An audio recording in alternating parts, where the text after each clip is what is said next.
আরব্য উপন্যাসের এক চোখা দৈত্যের কথা হয়তো বা আপনারা অনেকেই শুনেছেন। তার কিন্তু চোখ ছিল একটা, সে শুধু সামনের দিকটা দেখতে পাইতো। কিন্তু সেই তুলনায় আমরা যারা মানুষ, আমরা কিন্তু কিছুটা সৌভাগ্যবান।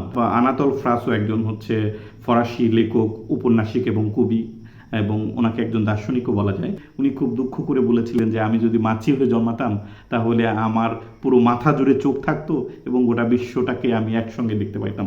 কারণ আমরা যারা মানুষ, আমাদের তো সামনে দুইটা চোখ, আমরা কিন্তু পিছনের দিকটা দেখতে পাই না। পিছনের দিকটা দেখতে গেলে আমাকে পিছন ফিরে তাকাতে হবে, কিন্তু মাছির কিন্তু এরকম পিছন ফিরে তাকাতে হয় না।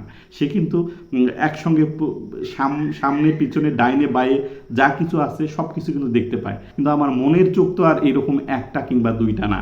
মনের চোখটা আমি অনেক চাইলে বাড়াতে পারি। হ্যাঁ, মনের ভিতরে তো অসংখ্য আমি জগৎ তৈরি করতে পারি।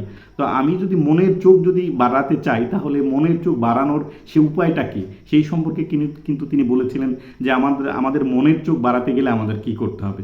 মনের চোখ বাড়াতে গেলে আমাদেরকে প্রচুর বই পড়তে হবে। উনি বই পড়ার কথা খুব জোর দিয়ে বলেছিলেন যে আমরা যদি মনের চোখটাকে বাড়াতে চাই তাহলে আমাদেরকে অনেক বেশি বেশি বই পড়তে হবে। এছাড়াও বার্ট্রান্ড রাসেল নামে একজন দার্শনিক ছিলেন, তিনি বলেছিলেন যে আমাদের এই যে সংসারের যে নানান ধরনের জ্বালা যন্ত্রণা রয়েছে, এই জ্বালা যন্ত্রণা থেকে আমাদের মুক্তির বড় একটা উপায় হচ্ছে আমাদের মনের ভিতরে অনেকগুলো জগৎ তৈরি করা।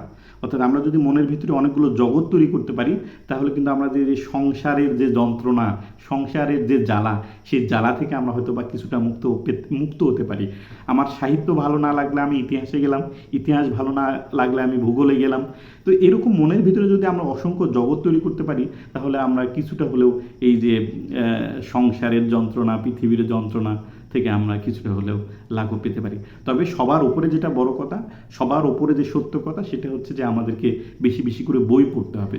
বই পড়ার মাধ্যমে আমাদের মনের ভিতরে অনেকগুলো জগৎ তৈরি করতে হবে, যে আমাদের মনের চোখগুলো বাড়াতে হবে।